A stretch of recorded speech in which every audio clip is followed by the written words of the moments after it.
Hi everybody, Sarah Hauge here with Brookings Economic Development Corporation, and today I'm super excited to be talking to you about workplace etiquette and what that looks like as we move forward into different internships and different journeys after high school. So you may be wondering, okay, why is this girl from Brookings Economic Development talking to me about workplace etiquette? Well, we're super involved with different employers here in our community, and so really what we're here to do is to help educate you guys on some of the things that we hear and work with different employers throughout the region here in Brookings County. And so some of the things that I'll be sharing today are things that employers tell us that they're looking for in prospect employees, new students, and some of those different things. So we want to first start by defining what is workplace etiquette. And so workplace etiquette means the socially acceptable way that we interact with one another in the workplace. Workplace etiquette is so important because not only does it affect the workplace, but it involves so many different aspects of your life, whether that's you as a student or you entering the workforce. Maybe it's going to a social gathering or networking, and it's really just involved in so many different pieces. And so why does it benefit you? Well, first of all, it really helps you stand out from your competitors when the time comes for you to be searching for a job. So you have a little bit of an upper hand because you have some of these skills already developed, and employers notice those right away. As soon as you're doing your interview, they can see that through the different stories and examples that you share with them, and then also through your resume in different aspects of that piece. It also enables you to be very confident in the workplace. So having some of these skills and practicing them and growing some of these different skills that we'll go through in this presentation will really position you better, and again will help you kind of stand out when it comes time to find a job. And not only once you are looking for a job, once you have that job established, it will help you be positioned better for leadership roles, so you can take on more responsibilities, lead other individuals, and really grow within that company. It also showcases your commitment to the company. So if you are going the extra mile for your employers, or you're being really mindful of some of the activities that you're doing, or maybe you're more engaged with active learning, your employer notices some of those different things, and it shows your commitment and your drive to the company, which of course employers love and value so greatly. And so like I said, it really just positions you for leadership down the road. So workplace etiquette covers a lot of different topics, but today we're going to be focusing more on the professionalism side of things. So throughout the presentation, you'll hear me talk a lot about reliability, humility. We're also going to go through some different phone and email etiquette practices. We're living in a virtual world right now, and I would expect that is going to continue to grow as things advance and our technology improves. And so we're going to go through some of those different things and how you can set yourself up for different professionalism practices in those forms of communication. And then we'll also go through work ethic and why it's so important and something that employers are really looking for in new hires. And then also first impressions. They're so important. We're going to go through all the things on first impressions. But first, I really wanted to define what is professionalism. So professionalism is a set of characteristics that displays your ability to be hardworking, dependable, respectable in a professional setting. It's the way that you conduct yourself and you approach different tasks and you handle different situations. That is the definition of professionalism. And that can include dressing appropriately, how you treat your coworkers, how you communicate, how you take on different projects or handle stress, all kind of lumps together into this professionalism conversation. The first topic that we're going to cover is reliability and what that means for you. So to demonstrate reliability means that you're showing people that you're somebody that they can count on. If you say that you're going to do a task, you're going to follow through with some of those different tasks that you volunteer for. And so when you demonstrate that characteristic of reliability, it's really the best way to grow and establish yourself as an employee, as an intern, as an individual, and it will help you grow trust and build relationships because people can depend on you. So that can be done in a couple different forms. It can be done by showing commitment So if you commit to bake cookies for somebody, you're going to bake cookies and you're going to go above and beyond when you bake those cookies. Maybe you bake brownies to go with those cookies. Again, crazy example, but it shows that you are a reliable person. You're going to show up on time.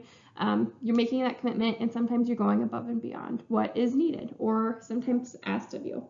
You're also meeting different deadlines. So in order to meet those deadlines, you're making sure that your to-do list is prioritized to make sure that you're set up for success so that you can help cross some things off your to-do list, meet those deadlines, and follow through with your projects.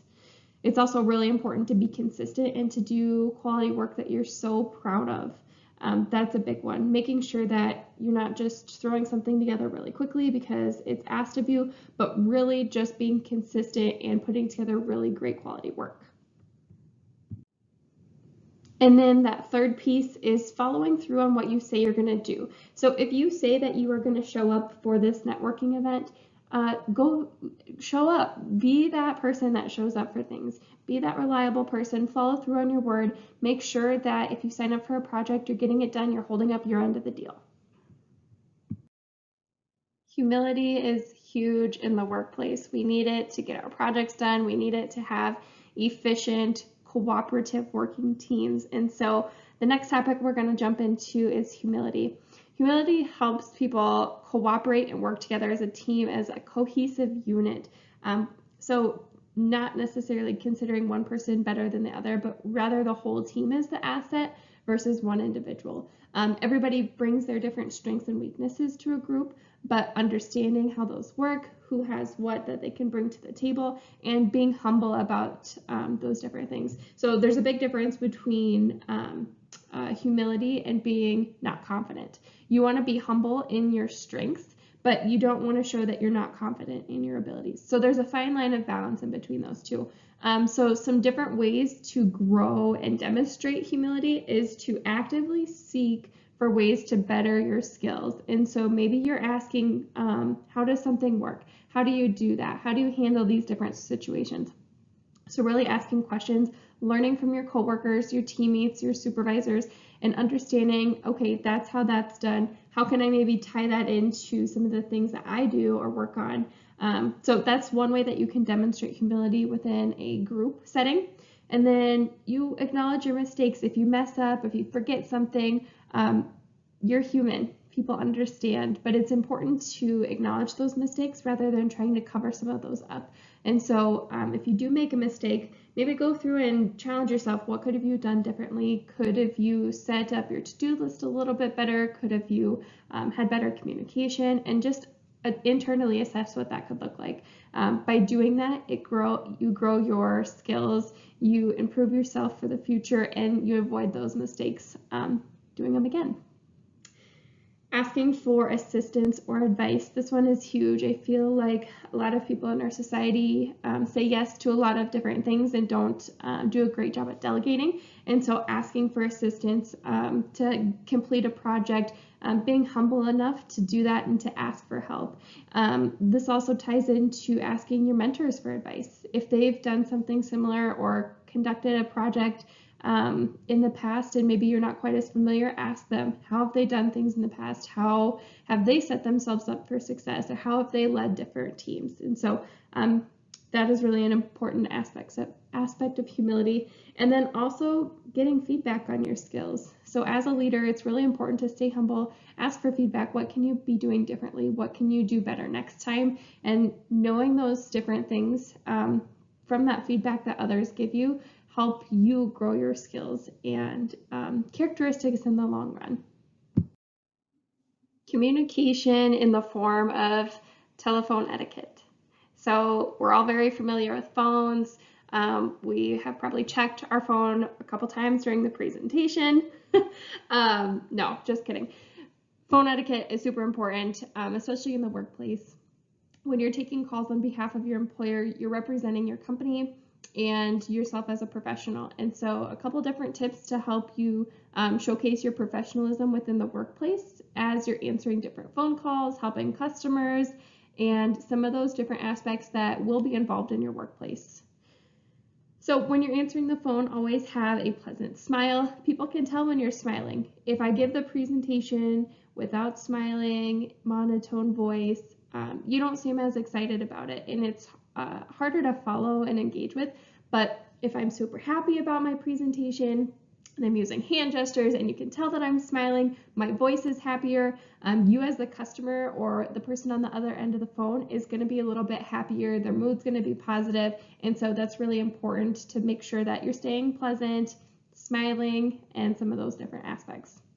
When you're making a call, make sure you identify yourself with your first and last name. Sometimes people will include a title with this, but then also the company you're working from. So if I were to make a phone call to one of you, I would say, hello, this is Sarah Hauge with Brookings Economic Development, and I'm calling to talk to you about XYZ. If you have to leave a voicemail, very similar, you're going to want to leave your name, company, your specific message, and then typically a follow-up phone number or email is also really important.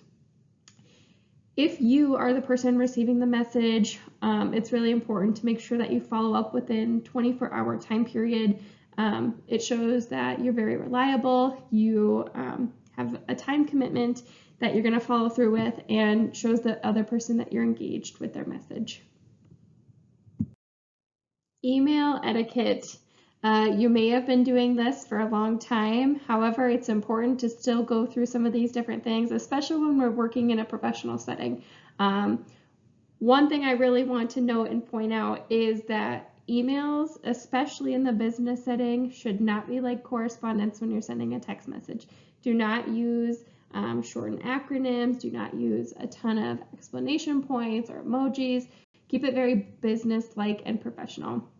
So this often includes a greeting. So you are going to say, hello there, hi Sarah, hello Sarah Hauge, or maybe you just address me by my name. Really important to make sure that we're doing that. And then it's also important to include a closing. So I've included a couple closing examples on the side there. So you could say something like, I look forward to hearing you in 3 days at the end of the day. So including that time frame. Thank you for your time. Kind regards. Please let me know if you have any questions. There's lots of different examples out there. So if you're looking for a good way to close your email, hop on Google and search different closing greetings. It's also important to address people with the correct formality. So if they are a doctor or they have a title, search that. Make sure that you're using it in the correct form when you're sending your emails. Also, make sure to spell check and grammar check. Every time I type up an email, I look through it before I send it. I make sure that I proof everything. Punctuation is really important. Does the sentence run on? Some of those different things that we're learning in English classes. And then also kind of the same lines, proof that email before sending. Maybe proof it a couple times, especially if you're sending it to somebody like your boss, the CEO of your company, you name it. It's really important to double check those emails. Work ethic can be defined in a lot of different ways, but really the main concept of it is to have a dedicated individual that is responsible. So when you're demonstrating some of those skill sets, you're showing that you have work ethic, you're building your work ethic, your employers are noticing some of those small tasks that you're doing. Maybe it's going a little bit further or above and beyond in your small everyday to-day tasks. So some different examples or tips to consider when looking to improve your work ethic is by minimizing distractions. So limiting your time on your phone. Do not take personal calls during the workday. Do not have your loud volume or ring on. Make sure it's on vibrate. Try to stay away from social media when you're at the workplace. Avoid those distractions. Also set goals. So I like to set goals in the form of to-do lists. And so each day I'll kind of write up a to-do list, outlining my priority areas, making sure I'm meeting those deadlines, and just really staying organized. Also, believing in your work is super important. Even if you're assigned a project by your employer or your boss that you're not super happy about, or you're kind of bummed that you're in charge of it, take it on with a positive attitude. If you are not excited about it and you put in a negative attitude, it will reflect your work and could ultimately lead to some challenges down the road. And then also managing your time wisely kind of goes back into that goal setting and prioritizing. You want to make sure that you're setting yourself up for success and managing your projects in a timely manner. Again, if you need help with different things, do not be afraid to ask your coworkers for assistance or feedback on different projects that you're assigned. We want to make sure that your first impression counts. So people will often form a first impression of you within the first few minutes or first seconds of meeting you. So it's really important to be on your A game. How you present yourself also reflects on your business. So you want to make sure that you're representing your company's values and some of those different things when you're meeting new individuals. So it's really important to prepare before you are meeting somebody. So if you know that you're attending a high-profile meeting, do a little bit of research on who's going to be attending that meeting, maybe some of the work that they've done in the past. But just really presenting yourself as a professional is very, very important when you're making a first impression. To help you have a successful first impression, I wanted to put together a couple tips to help you make that a positive experience. So let's get started. One of the first things that you can do is arrive on time or early. I always like to arrive 5 to 10 minutes early, not much more than that. Otherwise, sometimes there's conflicts with people in meeting rooms prior to your group meeting, and so be mindful of that. But always schedule yourself a few minutes of extra cushion time. So that's something to remember. Also, your manners. Please, thank you. Showing some of those different things that you've been practicing since the time you were a little kiddo. Make sure that you're following through on some of those manners now when you're meeting these professional individuals in this setting. Be ready to learn, adapt, and change. So if you're attending a professional business meeting, maybe you're going to learn something new, and having that openness and willingness to learn is huge to making a first impression, and people can see that right away. So if you are asking questions, engaged in the conversation, it reflects how you are presenting yourself. And in interviews, recruiters and HR managers notice this right away. When you're in a business setting, people notice that, and it will make you stand out. Exercise professionalism and maturity, making sure that you're not using slang, doing some of those different types of things. I think also like picking at fingernails, messing with your hair, doing some of those different things also come along with that professionalism and maturity aspect. When you're meeting new people, maintain good eye contact, do a great handshake, nice and firm handshake. If we were doing this in person, we could do a fun activity where we would practice handshaking, but just keeping a really firm handshake is important. And then also following office dress code.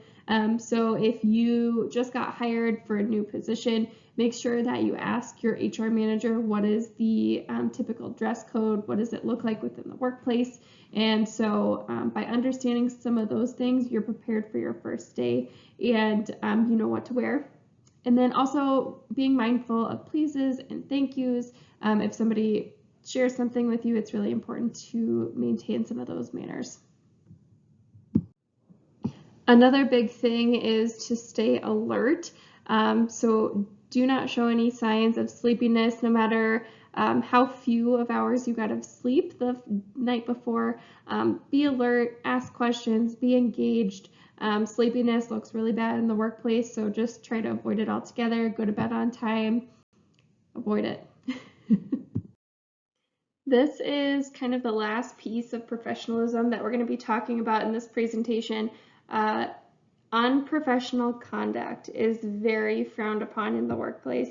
So knowing some of these things before you enter an internship or a job, make sure that you understand that these activities and sometimes habits are unacceptable. And so be very mindful to not use foul language. That is a huge one. Do not be dropping the F-bomb when you enter the workplace. It reflects on the company. Customers don't want to hear it. Your boss doesn't want to hear it. Leave the foul language at home. Do not complain publicly about the organization. That looks very bad and often will make a full circle back to your employer. Avoid it.